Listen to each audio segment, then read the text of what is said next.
Són 18 parelles lingüístiques. Avui han rebut un diploma per la seva participació al programa jove de Voluntaris per la Llengua, que l'any passat es va proposar a les escoles després de l'èxit collitat des del 2005 amb els adults i així popularitzar l'ús del català entre els nouvinguts.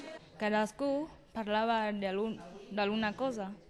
Per exemple, jo, a més, em parlava del cinema, les meves amigues es parlaven de la música. Vaig començar a parlar el català amb una mica de soltura i després a tenir el català com una llengua, no com una llengua materna, no, sinó com una llengua normal que puc parlar a qualsevol sitio. Els primers sorpresos de l'efectivitat de l'experiència han estat els mateixos impulsors, el Centre de la Cultura Catalana i el Ministeri de Cultura a través del Servei de Política Lingüística.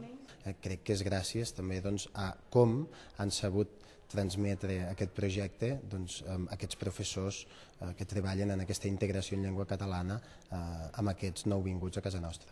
Em satisfà molt que el jovent la faci servir i vull que això que ara fan com una experiència ho puguin traslladar a la vida de cada dia.